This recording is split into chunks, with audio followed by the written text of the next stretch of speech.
G'day, hi and welcome. All right, I give you the patient, my Ibanez AEL-10. Had this guitar. Let's have a look at some of that. See if we can get some. I know it's very dusty and dirty. Let's see if we can get some of that nice blue. This has been a really nice guitar for me. It really has. I know I can't quite get the lighting right here, but anyway, yeah. So nice blue burst. Amazing playing guitar. I've had people who have like really expensive guitars, and the way I set the action on this, and they play it, and they can play up to here. Like they see me shredding on it. It's like, how do you do that? I say, well, here, try it. And I think there's 11s on there right now. So I'm going to change the strings, but right now, okay, let's see what tuning I'm in. I'm in that tuning because I'm halfway between the Mark Holcomb Wax Wings tuning, which is like a D major 7 tuning, and I was trying to get it back to standard tuning, and I got to the G string, and I stripped out the tuner. Yeah, I did that, guys.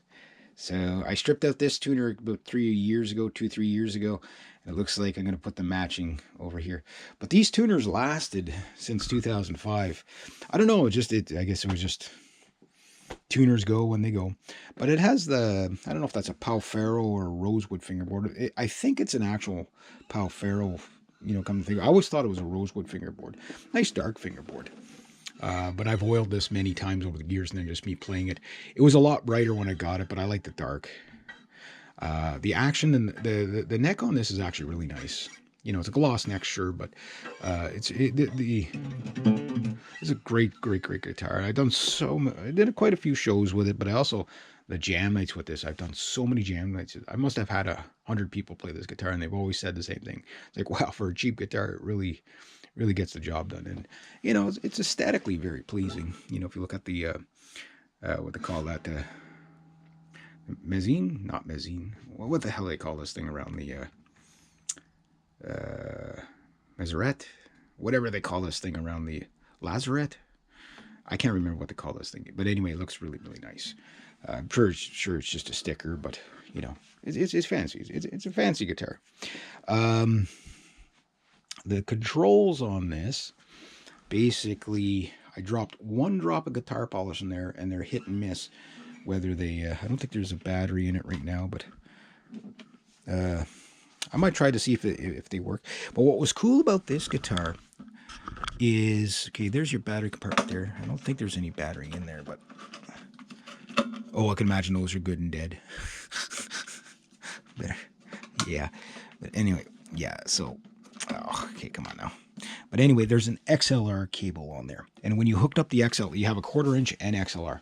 And any chance I put the XLR on there, it sounds so much better. But a lot of guitars don't have that now, which I don't know why, because it's like the XLR was so much better. Just the highs were high, the lowers were low, the mids were clearer. It was just that much better than using the 1/4 inch, but is what it is.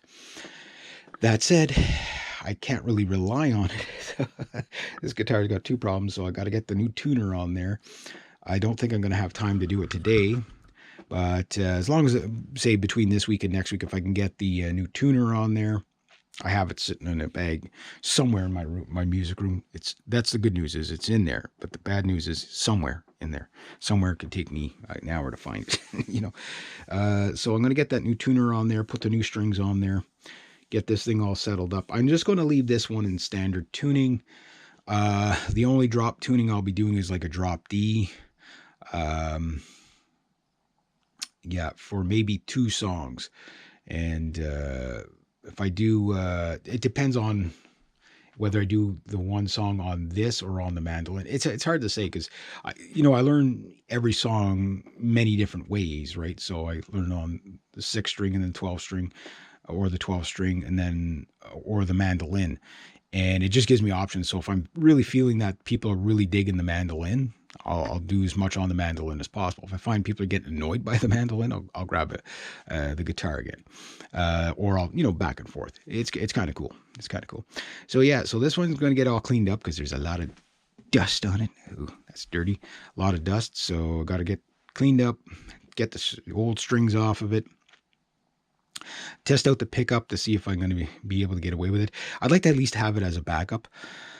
I might not play it, but at least I have it. But then again, I might play it because there's one or two songs where I think this would work really well. And get the tuner replaced, new strings, clean it, oil the fretboard, and it should be good to go. And maybe I should check to see if I got some spare batteries. give the controls a test again. But yeah. It was probably about 10 years ago when I shorted out the. Otherwise, okay, this guitar is like really well played and it's old and it's done a lot of shows. It never let me down on stage. It was always reliable. It always sounded phenomenal for the price range. I think I paid like $400 for it. The newer versions of these things are kind of, I think they're called the AL50 or 501 or whatever they're called. Typical Ibanez names, they grow, they start out as AL10, then it's AL10, ABC, XYZ, blah, blah, blah. And it just goes and goes and goes. And there's like, good luck remembering the name. Yeah, I'd like to have it because if I do have it up and going, I will use it during the show just to switch things up, and it's always fun doing that. All right, anyway, so I don't know when to get to it. I'll try to at least get the strings off it today and maybe the tuner fixed this afternoon if I can, but I got a little shindig I got to go to, but yeah, and then when I get it all ready to go, I'll show you.